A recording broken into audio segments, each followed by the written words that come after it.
नमस्कार दोस्तों, मैं सीमा डेमन मेरे इस YouTube चैनल में आपका बहुत बहुत स्वागत करती हूँ। आज हम बात करेंगे कि आपका जन्म कौन से गण में हुआ है। दोस्तों, हमारे 3 प्रकार के गण होते हैं, देवगण, मनुष्य गण और राक्षस गण। 3 गणों में डिवाइड किया गए हैं पूरे 27 नक्षत्रों को। हमारे 27 नक्षत्र होते हैं। यदि उनको 3 बराबर भागों में विभाजित किया जाए तो हर के पास 9 नक्षत्र आते हैं। चंद्रमा की स्थिति को देखकर यह नक्षत्र पता किए जाते हैं। तो मैं आपको प्रैक्टिकली भी करके बताऊंगी कि कैसे आप पता करें कि आपके जन्म का गण कौन सा है। पहले हम जान लेते हैं कि कौन से नक्षत्रों के मध्य कौन से गण आते हैं, उनकी क्या क्या खूबियां होती है। आप ऐसा बिल्कुल भी नहीं सोचे कि हमारा जन्म राक्षस गण में हुआ है तो हम अशुभ है। कोई भी जातक अशुभ नहीं होता है। हर कोई जातक अपनी एक खूबी लेकर पैदा होता है। हर में कोई ना कोई गुण होता है, कोई ना कोई अवगुण होता है। लेकिन उन गुणों को पहचान कर यदि हम हमारे जीवन में आगे बढ़ते हैं तो हमें सफलता के रास्ते अच्छे नजर आते हैं।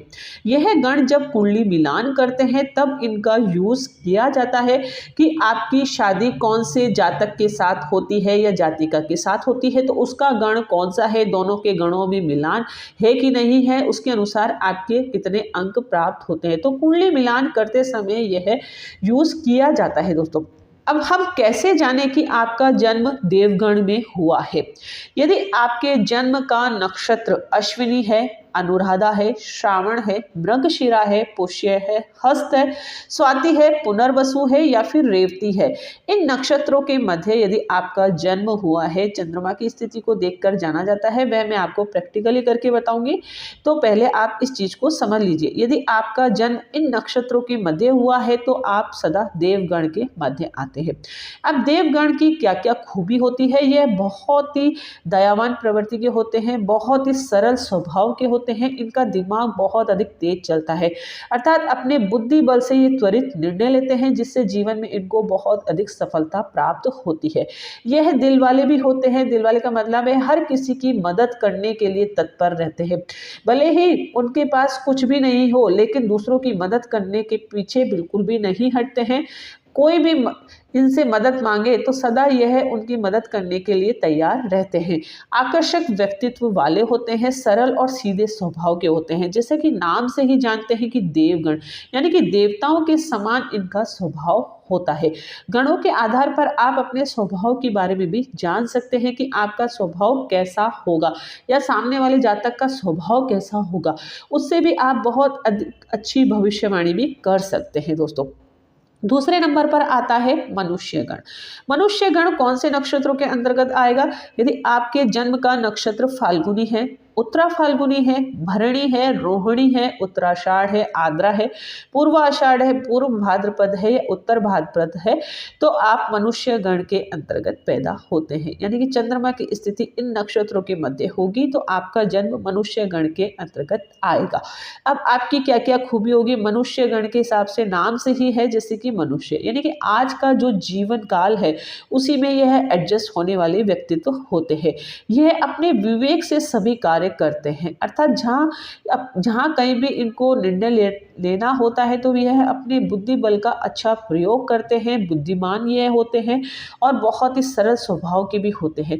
हर परिस्थितियों में ढलने वाले होते हैं, अर्थात सामने वाला जातक कैसा है उसके अनुसार इनका स्वभाव हो जाता है। यानी कि सामने वाला जातक यदि कटु स्वभाव का है ये तो यह भी कटुवाणी आपको बोल सकते हैं, और यदि सामने वाला बहुत ही दयावान है, उदार दिल वाला है तो उसके साथ वैसा ही व्यवहार यह करेंगे। अर्थात सामने कैसी परिस्थितियां हैं हर परिस्थितियों में एडजस्ट होने वाले होते हैं। सबसे अच्छा जन्म जो माना जाता है वह मनुष्य गण को ही माना जाता है।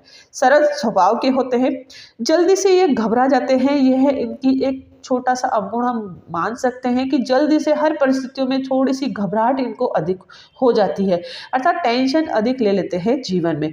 हर किसी के वश में यह जल्दी से आ जाते हैं, मतलब हर कोई इनको अपनी बातों में फंसा सकता है। हर कोई जातक इनसे काम भी निकलवा लेता है। कई बार इनको ऐसी शिकायत भी अपने जीवन में होती है कि अक्सर हम देखते हैं कि कई जातक ऐसे होते हैं कि वह सोचते हैं कि सामने वाले ने मेरा फ़ायदा उठा लिया, तो ऐसे जातक यह होते हैं। लेकिन परेशान होने की आवश्यकता नहीं है, हर जातक की एक खूबी होती है।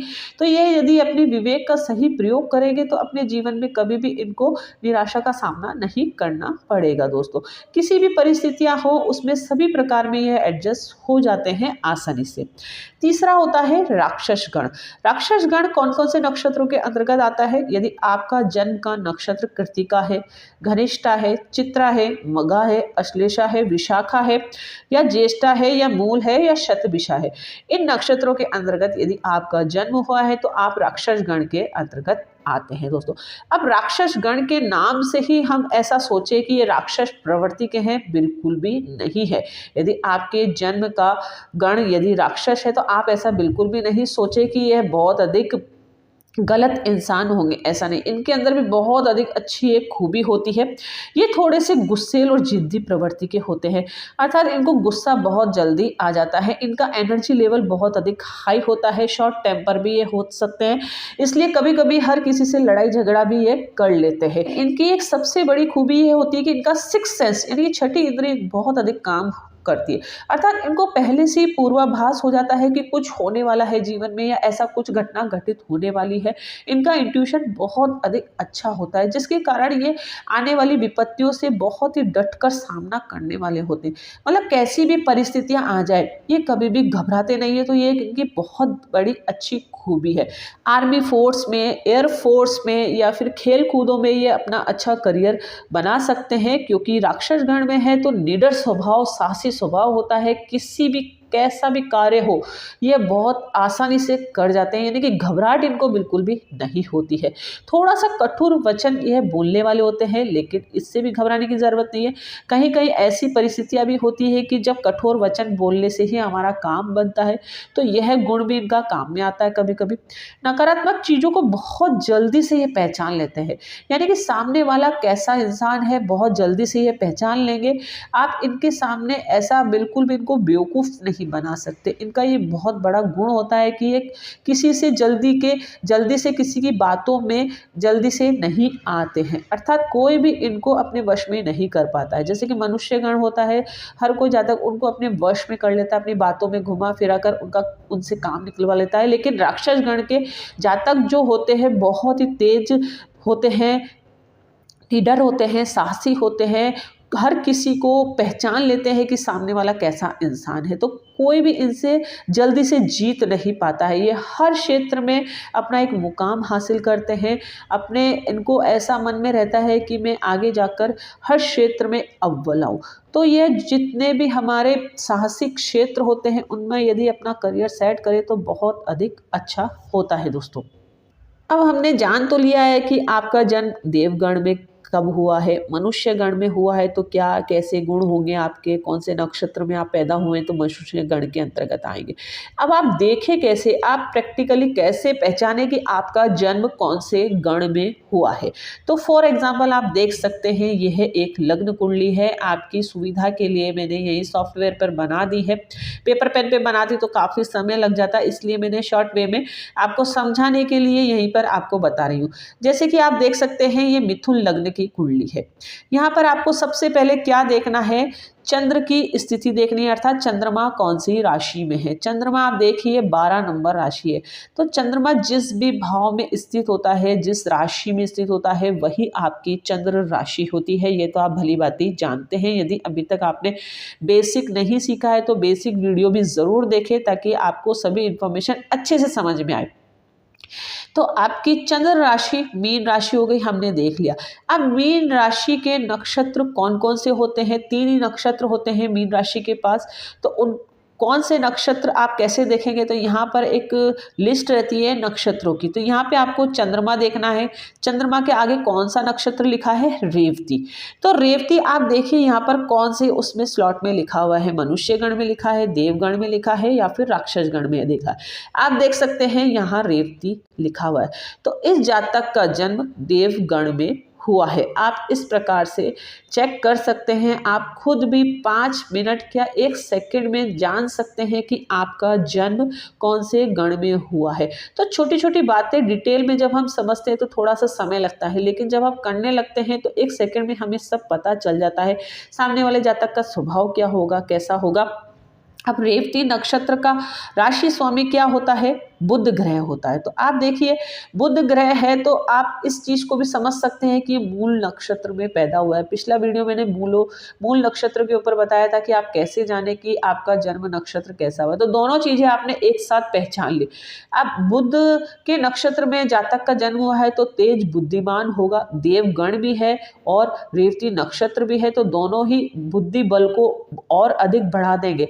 बुद्धि के क्षेत्र में जितने भी करियर आते हैं, यदि वह चुनेंगे तो अपने जीवन में बहुत अधिक सफलता इनको प्राप्त होगी। हर कार्य बुद्धि बल से करेंगे, बिना विवेक के कोई भी कार्य करना बिल्कुल भी पसंद नहीं करेंगे। शेयर मार्केट हो गया या फिर व्यापारिक क्षेत्र होगा, उसमें बहुत अधिक सफलता इनको प्राप्त होगी। एक एग्जाम्पल मैं आपके लिए और ले लेती हूँ ताकि आपको और अधिक कॉन्सेप्ट क्लियर हो जाए दोस्तों। अब आप देखिए, ये दूसरी लग्न कुंडली है, दूसरी डेट ऑफ बर्थ मैंने फिट करा तो दूसरी लग्न कुंडली आ गई। अब आप यहाँ देखिए, वृषभ लग्न की कुंडली है। यहाँ पर चंद्रमा आपको देखना है कहाँ पर स्थित है।